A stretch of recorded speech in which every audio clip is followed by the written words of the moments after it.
What up, YouTube? It's me, Isaac, coming to you with another edition of my life. So, yesterday was pretty fun for me.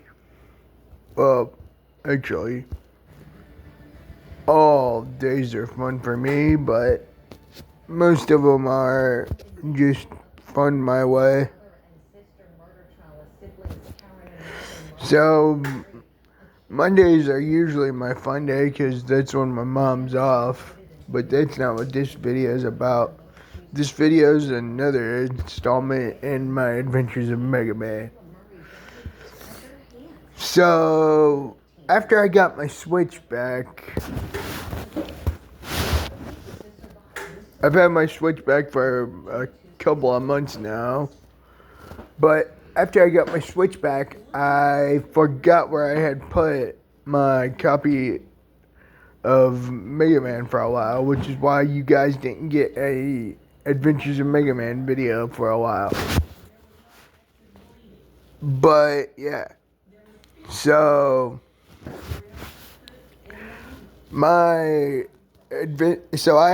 so when I got my Switch back, my entire database of games was wiped out, except for the fact that my entire home screen looked complete. As in, it still had the same games that I had played,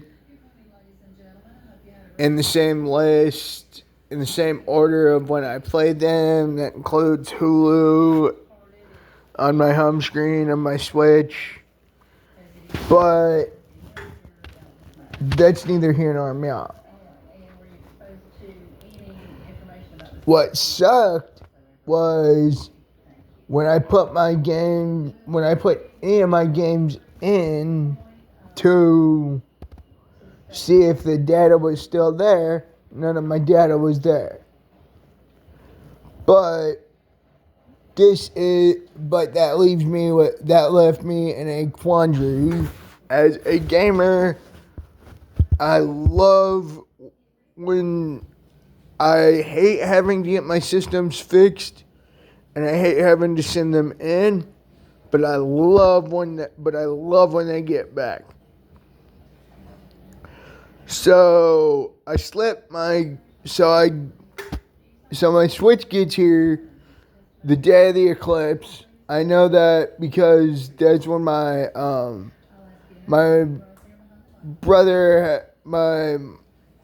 mom had told me to go check the mail, which I didn't that day for some stupid reason. But I know that as the eclipse was hitting over my house, that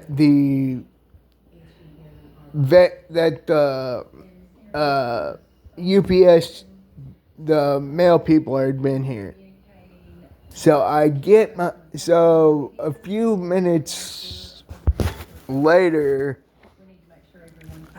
I'm like, I wonder what that package was, because it looked like it might have been a box from Nintendo. So I get up, I look over, I notice it actually has my name on it. So I know exactly what it is, because the only thing I sent to Nintendo was my Pokemon Switch after my seizure that one time, a few months back. And so I'm thinking all my save data is going to be there.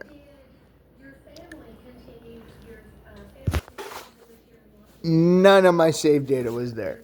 My games were there, but all the files were wiped.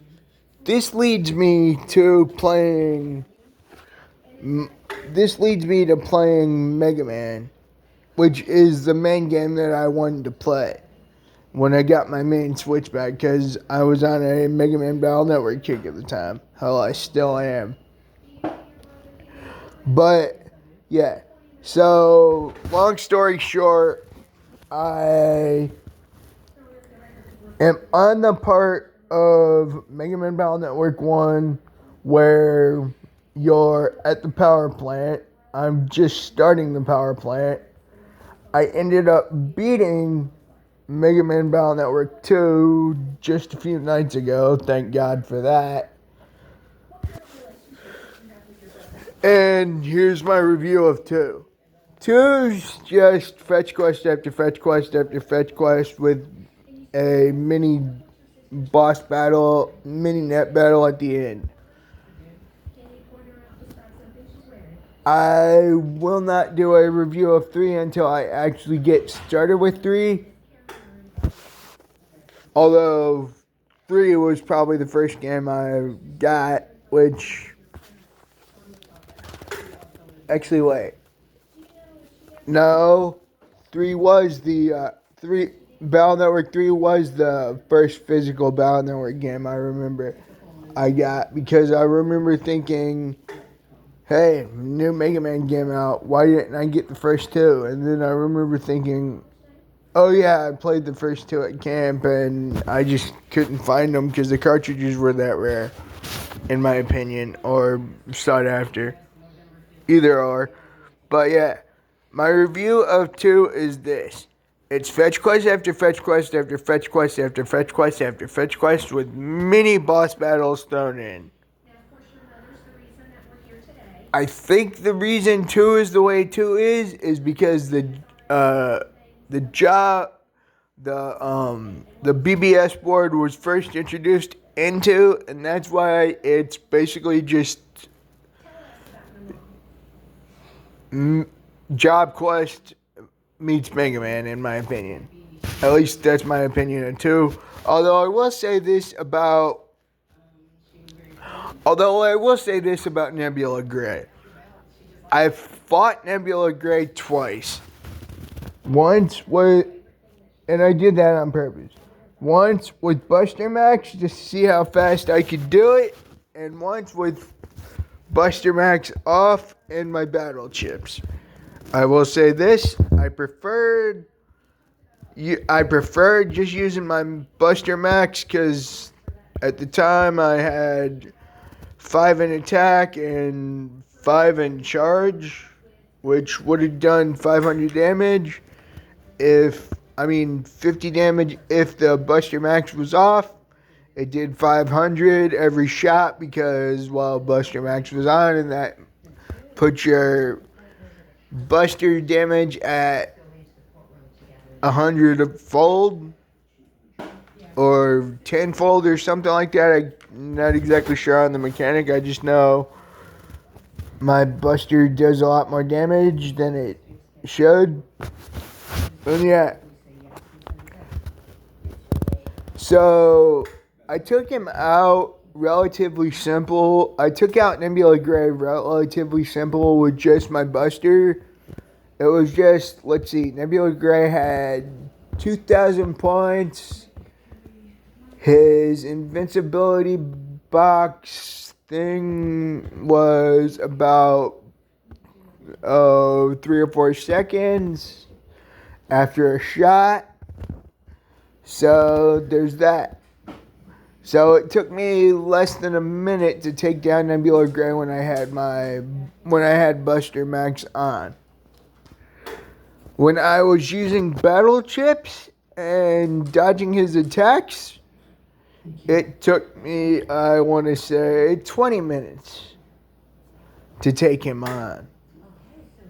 And that was a long fight because, normally indie game boss fights are long, but you would think for a game that's like over 20 years old, or a collection of games that started back in, I can't remember when it started, I think it was like 01, which means 02. So yeah, 22 years old would have been Mega Man Battle Network 2. You would think the mechanics wouldn't have changed that much. Apparently, Buster Max takes that to a new level. And yeah, it did irritate me that all my save data was wiped out. Here's the kicker. My trophies were still there, but none of my save data was there. I don't know how the hell that happened. That was a little weird. But yeah, I'm your host, Isaac Rummett. This has been another episode of My Adventures as Megaman. I am your host, Isaac Rummett. Please like and subscribe. Peace out, y'all. Have a great day. I will have reviews of 4, 5, and 6 when I get around to them. I'm sure I have many reviews of... Actually, I guess I can do my review of 4 now, because I know 2 and 4 are basically the same thing, except for 1 is job request, is fetch quest the game meets Mega Man, and 4 is tournament plus tournament plus tournament plus tournament plus tournament plus final boss. I'm your host, Isaac Rummett. Please like and subscribe. Peace out, y'all. Although I will say this about 4. 4 is one of the main physical copies I actually have, and I've gone back and tried to play on my DS, and I've done that with 3 also. My God, do I not recommend that when you've used Buster Max. It's so much simpler and smoother on Switch. I'm your host, Isaac Brummett. Please like and subscribe. Peace out, y'all. Have a great day.